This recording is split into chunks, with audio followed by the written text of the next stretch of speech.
memberships by pressing the join button beside the subscribe button, or by clicking the link in the description. Basically, here you get access to 2 exclusive videos per month, exclusive badges depending on how long you've been a member, exclusive emojis, as well as a shout out at the end of every video. You can also buy me a coffee, and the link to that is in the description as well. No pressure for any of that, just letting you guys know. Just watching and subscribing is enough, of course. And yeah, really trying to reach that 1,000 subscriber mark, etc. And my voice actually feels weird because I just did one whispered video, then I did a soft spoken video, my first one trying, and now I'm back with another whispered video. And then soft spoken video did kind of feel better for my voice though, so I may be taking lots of sips of my iced coffee, we'll see. So I'm back with my final video of the day, so it's good that I started early since we still have loads of light. Hopefully it's not famous last words, but yeah. So I've kind of rambled enough, talked enough, and you know, if I ramble too much at the start, I do like a 5 or 10 extra minutes. So both of my first videos I did 5 extra minutes, so I've already been filming it for like an hour and a half, so I kinda just want to get this done. It'll be over 2 hours by the time I'm done, like 2 hours 10 or something. So I'm gonna stop rambling and just get into it, because I've done a lot of filming today, but it'll set me up, and I already have 2 videos filmed. I mean, one I'm going to upload today, but that'll set me up for the whole week since it's only Monday today, and I'll probably take a break day in the week where I don't edit anything, so I'm pretty good for the week, for sure. So I probably won't film until next week or the weekend or something like that. We'll see. I'm gonna take some of my iced coffee. But basically, as you can probably tell by the title, today is reading parts of my psychology book. I did a philosophy book. One was like an hour. It kind of did better than I suspected. I mean, like 43 watch time hours or something. It's pretty okay. I guess it was an hour long, so there was more to watch. Sometimes that makes the watch time longer because, as I was saying, if the video is longer, you can still click off, but if the video is not any longer, if someone wanted to watch more, they couldn't unless they watched it more than once, you know? So basically that's why I try to make them kind of long, I guess. And I guess the thing with ASMR videos is that it's not that hard, depending on like your channel, etc. If you do long videos like me, it's not that hard to reach the watch time. So I'm nearly on 9,000 hours of watch time, and like 4,000 is the requirement to get monetized, but I just don't have the subscribers yet, but we're getting there. And so I was just going to do chapter 2 of my philosophy one, but I thought my psychology fact videos both did quite well, so I'm going to do that. But instead of trying to search more facts online, I might as well just, you know, use the actual huge ass book I have here. Sorry for me cursing, but yeah, I don't really want to show the book just because I know the typical thing for doing filming or whatever is called a green screen. Basically, I didn't have a green sheet, so I used a blue bed sheet, and the problem is the sacred colors. I have green here, that's fine to wear green, but the forbidden color to wear in front of the screen is the same color as your screen, so you can't wear green in front of a green screen, and obviously you can't wear blue in front of a blue screen or show blue things. So that's why once I used my mom's blue cup, or the cup I got for Christmas, but I stopped because I realized it was blue, which is of course the forbidden color. This, as well as my shoes, looked really weird when I did that over-explained shoe video, but I could now use my new running shoes that are bright yellow, which are not have no blue in them. But this book is like really blue, so if I show it up to the camera, I'm going to do the removing of the screen, the background it's literally going to be see-through, so I'm not going to bother showing it. If you want to know the name of it, I can tell you guys, and also the picture will be in the thumbnail, because the thumbnail is fine because you remove the background when you do the thumbnail. So even though it's against this background, you remove it, kind of like you remove the background, yeah.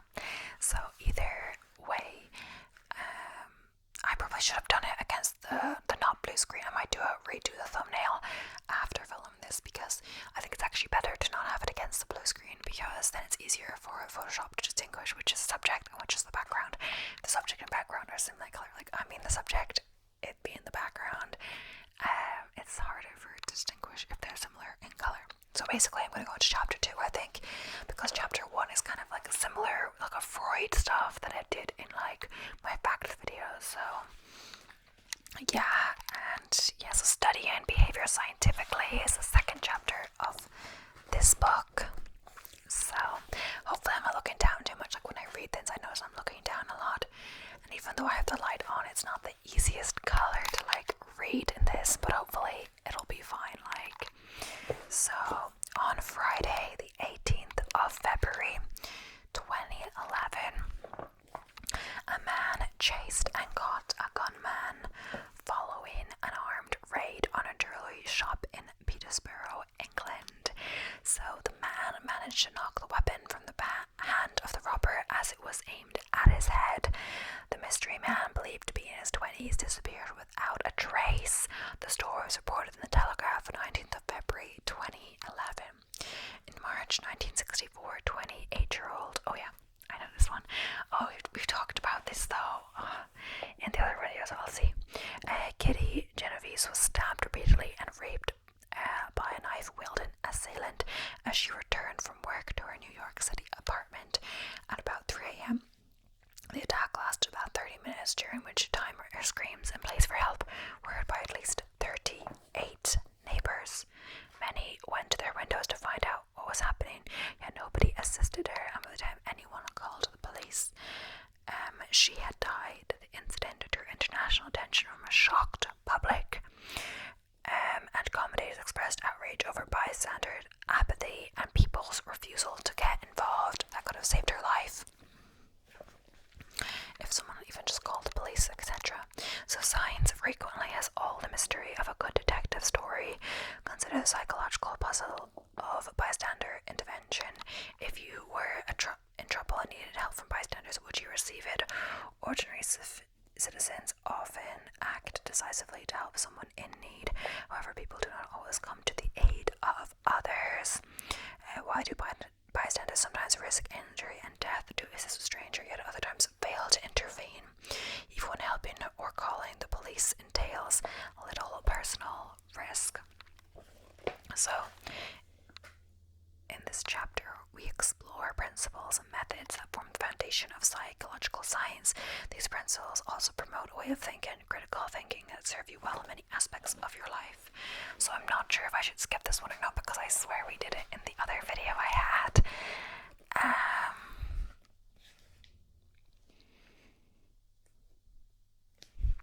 So I feel like this is similar to the philosophy as well.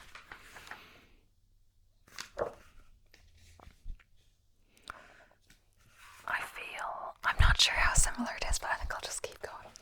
Scientific, and maybe like it feels more familiar to me. I'm not sure if I did it in the other video, or maybe it's just because I've read this book before, or I've heard about similar principles, like etc. And like this also becomes in like philosophy then, or sociology, or like all of those, like they're all related. But yeah, anyway, this book is from when I used to study psychology at university.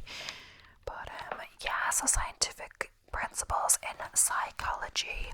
Science is about discovering, is about finding things out, pursuing questions and riddles. In the search for the truth, we learn about ourselves and the world in other ways, through philosophy, religion, art, music and literature, as well as through learning from loved ones. What distinguishes science from these approaches that is a process guided by certain principles. So, scientific attitudes. Nothing in life is to be feared, is only to be understood. Now is the time to understand more, so that we may fear less. Marie Curie. So curiosity, skepticism and open-mindedness are driving forces behind scientific inquiry. And just as a note, these chapters are so long, I probably won't even get through one. Went to my philosophy book, I did a full hour one, but I think I'm going to do like 40 minutes in this one. So just a warning, it's going to be quite long and detailed. So either it'll be interesting to you or it'll bore you to sleep, and I guess both are positive, right?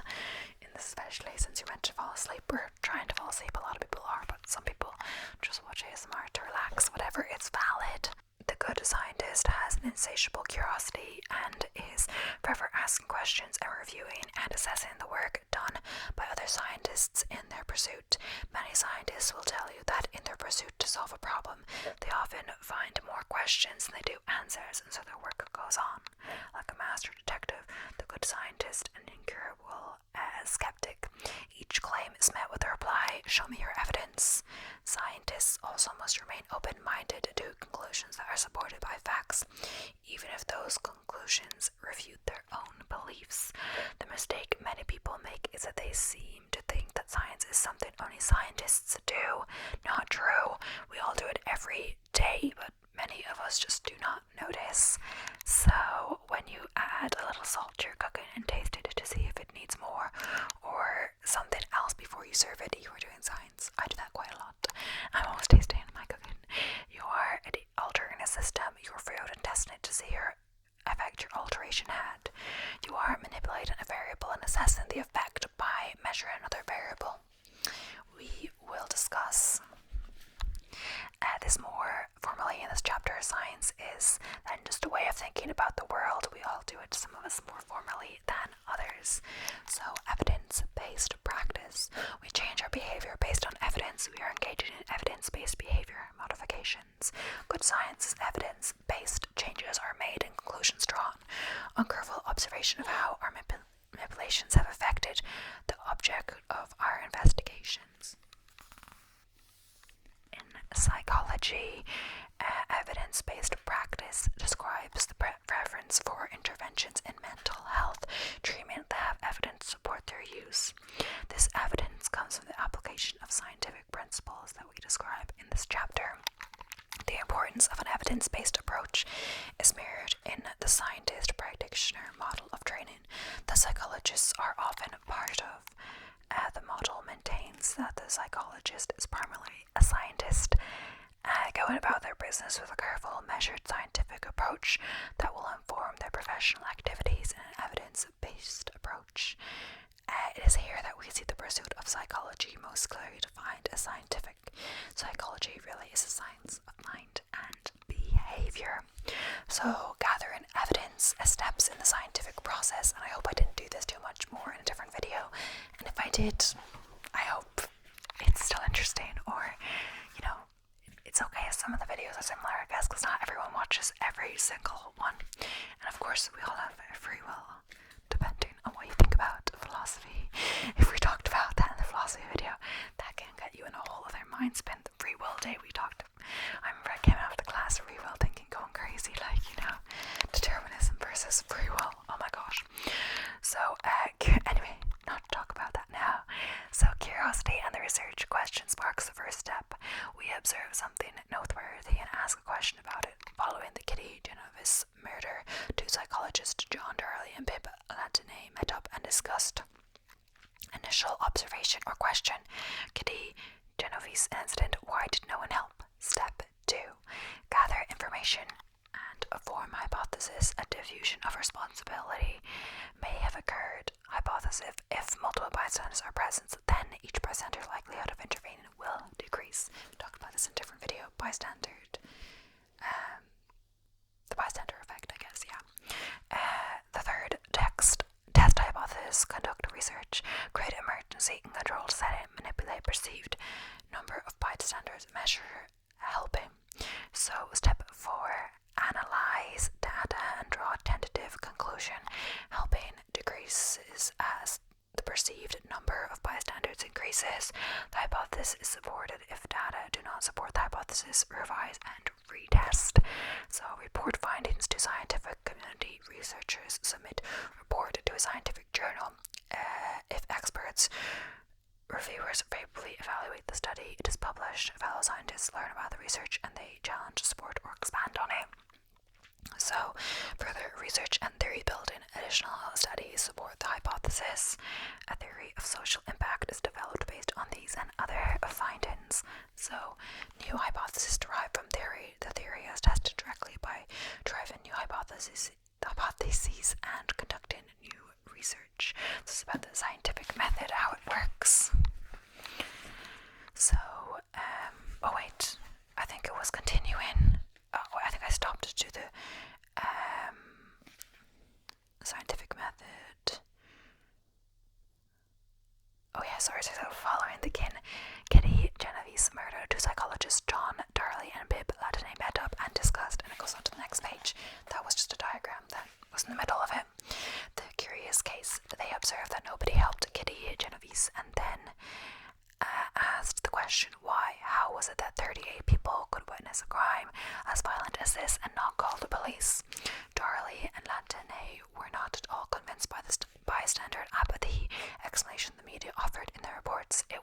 likely, in their opinion, that every one of the witnesses could have been apathetic to this degree. Their social psychological instincts told them that the social environment can powerfully influence behavior. In their investigations of the incident, they identified certain aspects of the case that were relevant psychologically. Importantly, in this respect, the bystander could see that others around them were looking out their windows and had their lights turned on. It was clear to each of the bystanders that others were aware of the incident, and so on. Even though they might have been concerned about Genovese, they may well have assumed that someone else would raise the alarm or go to her rescue. It is here that we arrive at a research question.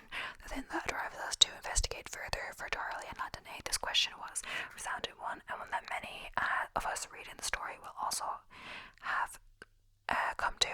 Why did no one help? And this is also related to it's something to do with I think it was on TikTok. Honestly, it's a weird thing, but it was the bus driver basically passed. I swear she was saying she was feeling faint or something like this. I don't know what it was.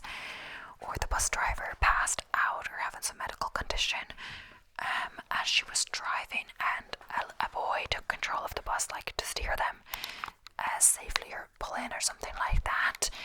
And then he was saying, someone call 911, someone call 911.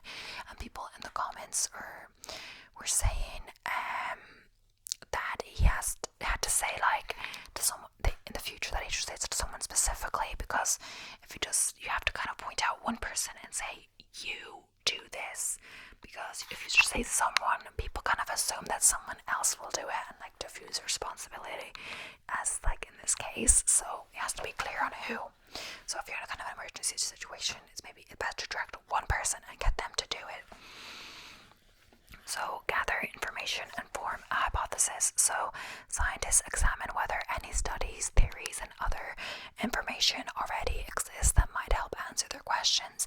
Then they formulate a tentative explanation, noting that many bystanders have been present and that each one probably knew that others were witnessing Genovese's plight. Darley and Latine combined these clues to arrive at a possible explanation. A diffusion of responsibility reduced the likelihood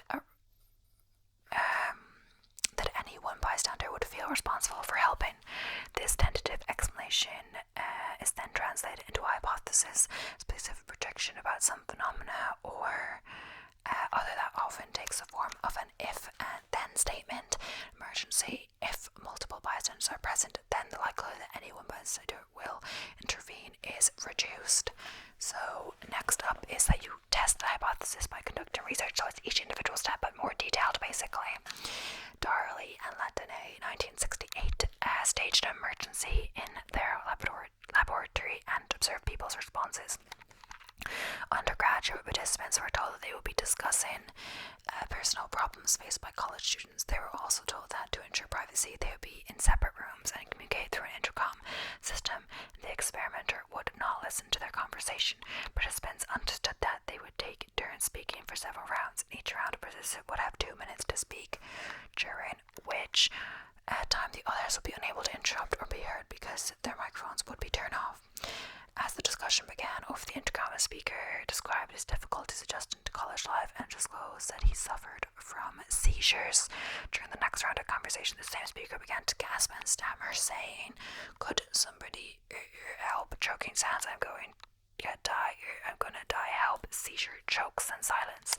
Darley in London in 1968. And then the page. Unbeknown to the participants, they were actually listening to a tape recording. This ensured that all of them were exposed to the identical emergency. To test how the number of bystanders influences helping Darley and Latine manipulate the number of other people that each participant believed to be present and listening over the intercom. Participants were assigned to one of 3 conditions on a random basis. Each participant actually was alone, but was led to believe that they were alone with the victim, or 2, there was another listener present, or 3, there were 4 other listeners present. Participants believed that the seizure was real and serious, but did they help? So step 4. Analyze data, draw tentative conclusions, and report findings. Let's give a little sip of my iced coffee. I've been whispering for quite a while today, or doing videos, talking, etc.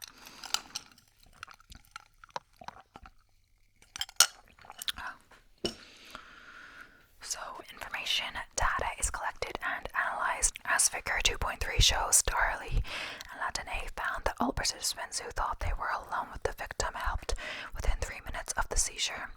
As the number of presumed bystanders increased, the proportion of actual participants who helped decreased, and those who helped took longer to respond. These findings support the diffusion of responsibility explanation and illustrate how research can contradict common sense attitudes such as their safety in numbers.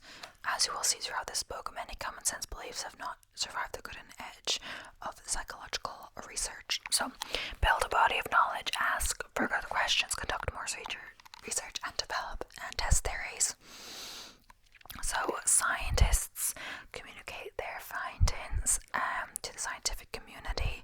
Darley and Latine submitted to a scientific journal an article describing their research. Expert peer reviewers favorably evaluated the quality and importance of their bystander research, so the journal published the article. Scientists may also present their research at professional conferences, in books, and in journals designed specifically for use online, such as Vilica. Disseminating research allows fellow scientists to learn about new ideas and findings, to scrutinize the research, and to challenge or expand on it. As additional evidence comes in, scientists attempt to build theories. A theory is a set of formal statements that explains how and why certain events are related to one another. Theories are broader than hypotheses. For example, dozens of experiments reveal that diffusion of responsibility occurred across a range of situations. Latine then combined the principle of diffusion of responsibility with other principles of group behavior to develop a broader theory of social impact, which others have used to explain a variety of human social behaviors. Latine and Bourgeois, 2001. So theories are used to develop new hypotheses, which are then tested by conducting additional research and gathering new evidence. In this manner, the scientific process becomes self-correcting.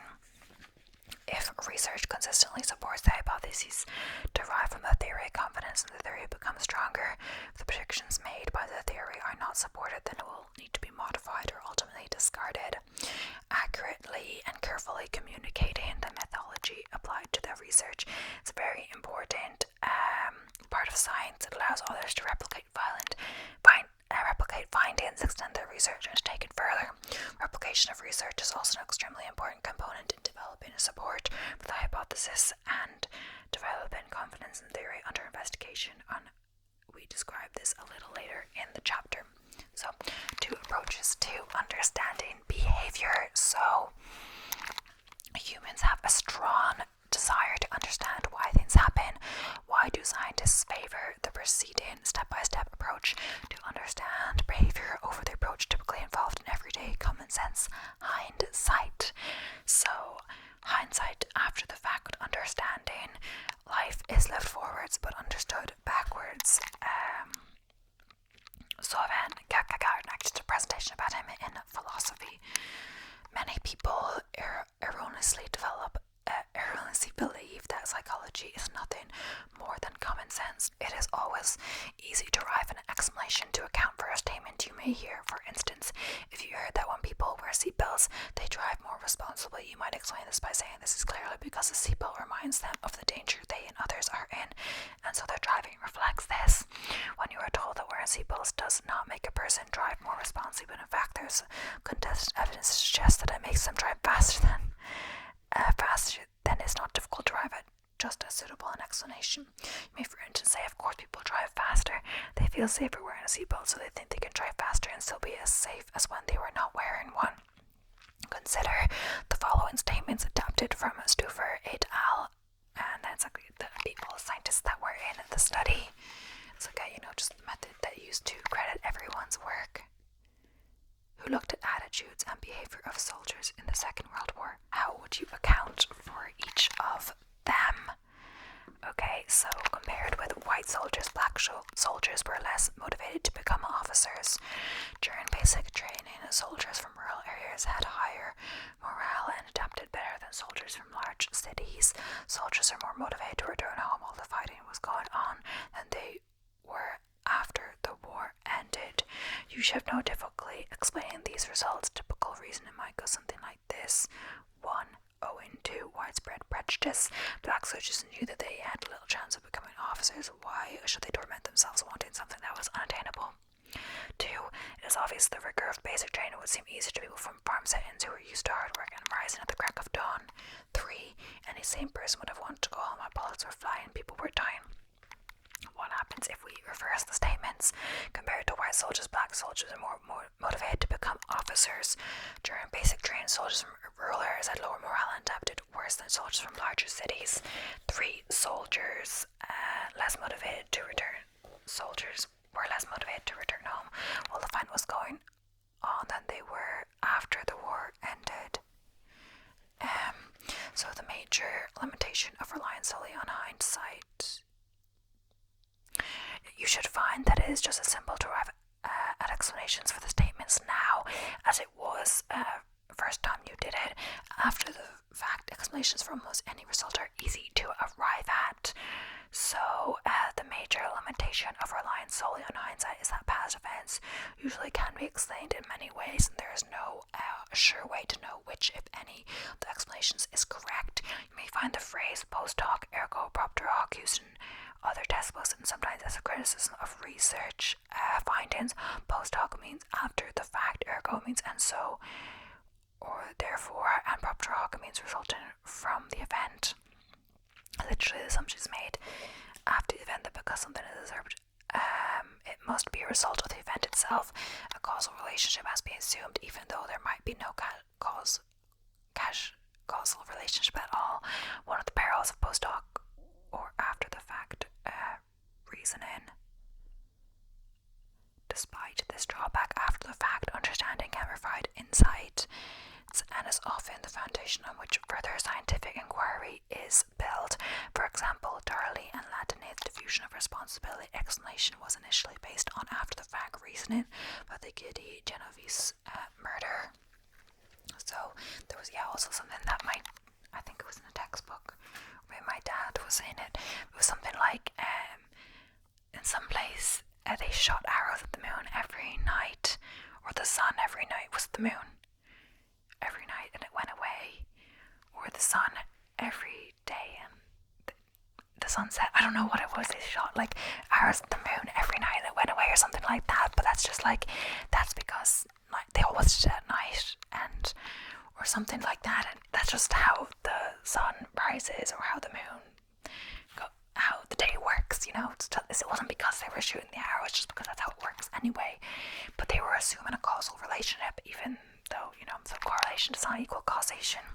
So despite this drawback, after the fact understanding can provide insights. It's often the foundation on which scientific inquiry is built. For example, Darley and Latinate's diffusion of responsibility explanation was initially based on after the fact reasoning about the Giddy Genovese murder.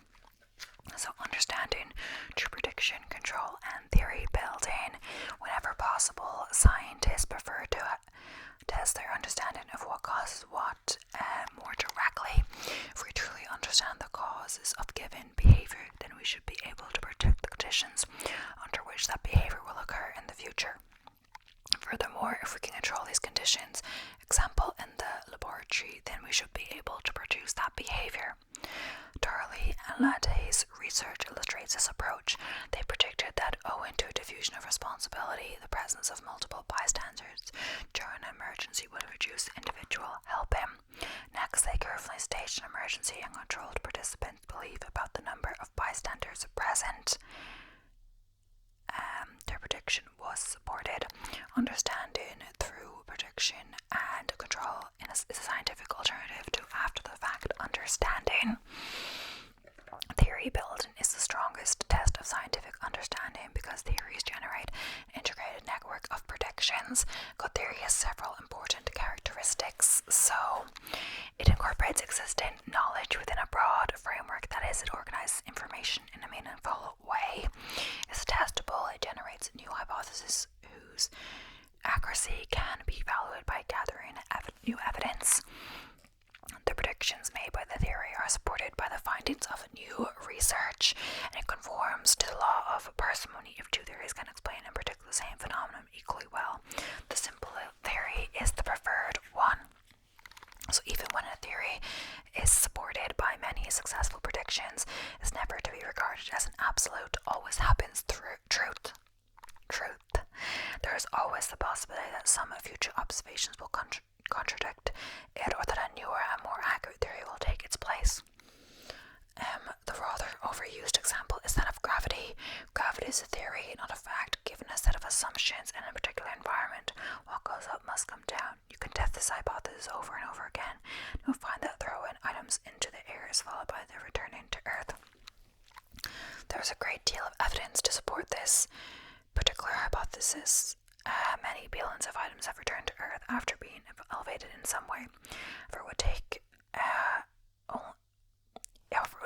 it would take only a single item to remain up when thrown skywards to disprove the hypothesis, and we would have to start all over again with a new hypothesis. The statement of all beliefs and theories by newer ones is the essence of scientific progress, and the process never stops. What we find out today as scientists will advance our understanding and further develop theories. Our work as scientists is never lost. It is here forever as part of the process. Finally, although scientists use prediction as a test of understanding, this does not mean that prediction requires understanding. Based on experience, even a child can predict that thunder will follow lightning without knowing why it does so. But prediction based on understanding, i.e. theory building, has advantages. It satisfies our curiosity and generates principles that can be applied to new situations that we have not yet directly experienced. It's just hard to read this at a good angle. It's a bit dark in here, etc. Not dark, but like the lighting's good for the video, but just reading the book itself. Okay, so define and measuring variables. So psychologists study variables and the relations among them. A variable, quite simply, is any characteristic or factor that can vary. Later in the chapter, we discuss the concepts of variables in a little more detail. Gender is a variable. Some people are female, others male. People's age, weight, and typing speed are variables.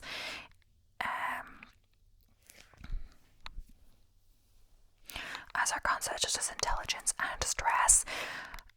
There were three major variables in Darley and Lantining's bystander experiment. The number of other bystanders the real participants thought were present, whether participant helped the victim or not, and for those who helped, how many seconds passed before they responded. Because any variable such as stress may mean different things to different people, scientists must define their terms clearly. When conducting research, scientists do this by defining variables operationally. An operational definition defines a variable in terms of the scientific procedures used to produce or measure it. Operational definitions translate abstract terms into something observable and measurable the rest of the scientific community can understand clearly. So, for example, suppose we want to study the relations between stress and academic performance among university students. How shall we operationally define our concepts? Academic performance could mean a single test score, a grade for a module, or one's overall average. So for our study, let us define a student's final examination scores in an introductory chemistry course. As for stress, before or during the examination, we could measure students' level of muscle tension or stress hormones, or ask them to report how worried they feel. During the test, we might observe the frequency of nail biting. We also could define stress in terms of environmental condition, such as whether the examination questions and grading scale are easy or difficult. The levels of analysis summarize how we might operationally define examination stress, the biological, psychological, and environmental levels. So, to define a concept operationally, you must be able to measure it. Measurement is challenging because psychologists study incredibly varied and complex processes. Some processes are directly observable, but others are not. So, fortunately, psychologists have numerous measurement techniques at their disposal. For instance, they may use self-report techniques such as questionnaires and interviews, or physiological techniques such as brain scanning, or behavioral techniques where behaviors are observed or measured in some way. There are often a number of different ways to operationalize a variable. acceptable, and different members of the scientific community may have a preference for a particular method.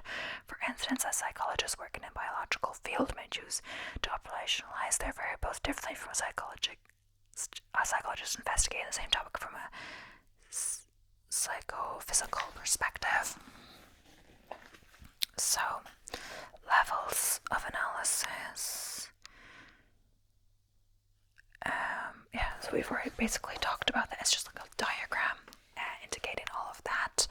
I'm just going to move the table a bit closer.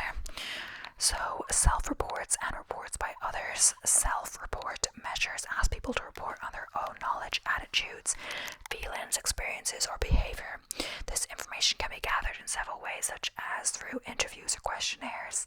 The accuracy of self-report hinges on people's ability and willingness to respond honestly, especially when questions focus on sensitive topics such as sexual habits or drug use. Self-reports may be distorted by social desirability bias, that is, the tendency to respond in a socially acceptable manner rather than according to how one truly feels or behaves. Researchers try to minimize this bias by allowing participants to respond confidentially or anonymously. Questionnaires can also be designed to reduce social desirability bias.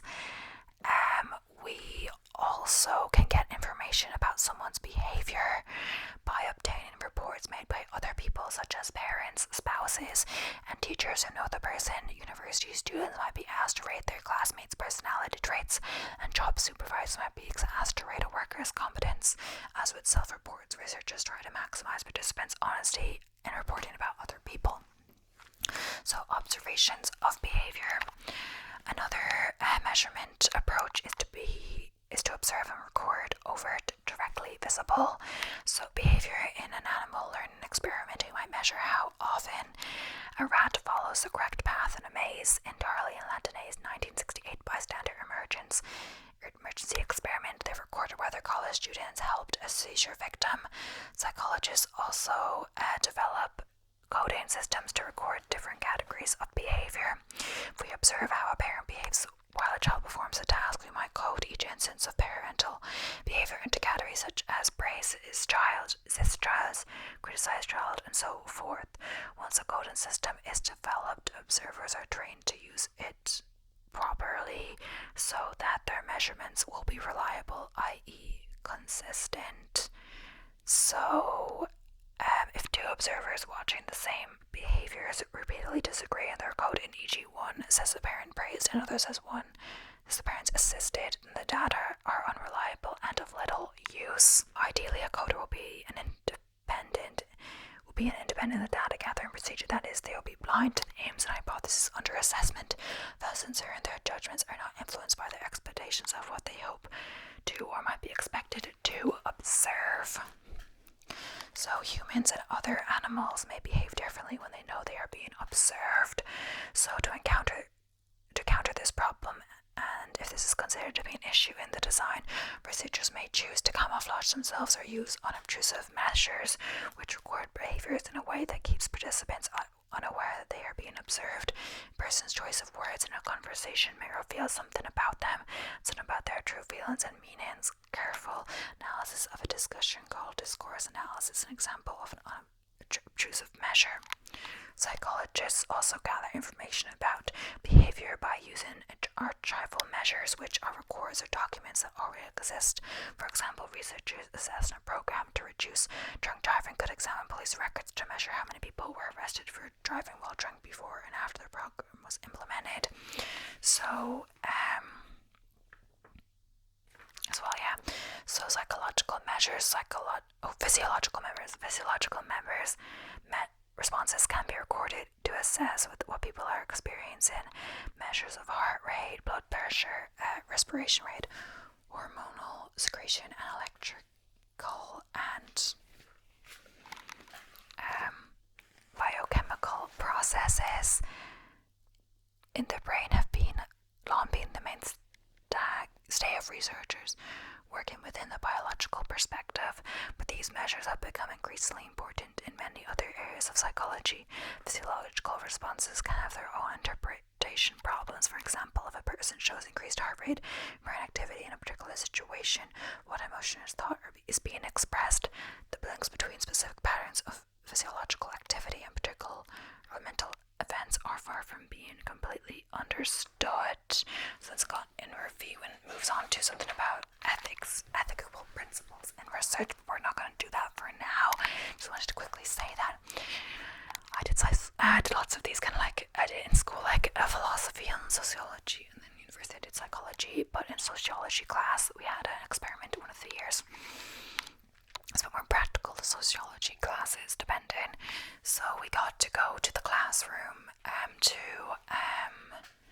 like go to this primary school kind of classroom to kind of observe her interacting with the students. I believe it was in English, pretty sure. And so we got to like observe that, but like then it's like that they could behave different because we were there. We were like the teacher wanted to express the teacher to act normally and like not to draw special attention to us or say, act especially nice to get day or whatever, but I'm sure she did. And she was like, be on good behavior because the people are here or whatever, and that could change the children's behavior, etc. And also they know they're being observed, so maybe they're gonna act nicer or be more well behaved than usual. I'm not sure exactly what we're looking for, but yeah, that influenced the study for sure, etc. But yeah, that's the end of today's video. I hope it wasn't too much like my other ones, but if it was, then you don't have to watch it and whatever. I think it's similar. It feels really familiar to me, but it could also be because I've talked about this or read this stuff before. It's similar stuff. All the books go into philosophy as well, the scientific method, etc. So yeah, and how we know what we know and learn these things, etc. All of this. But yeah, this is the end of today's video. The lighting seemed pretty good, and this is my third video I've done today, so I'm definitely taking a break now. But I'm glad I got through them all. I feel for sure a bit more tired than when I started, but yeah, over 2 hours of filming done. So I think 3 times 45 or so perhaps, which is 1 hour 30 and 2 hours 15 or so. So really good job on me, and the light was great, so perfect day for it. So yeah, thank you so much for watching. I hope you enjoyed. I'll be seeing you in the next one. Don't forget to subscribe if you haven't already. So yeah, thank you so much for watching, and bye for now.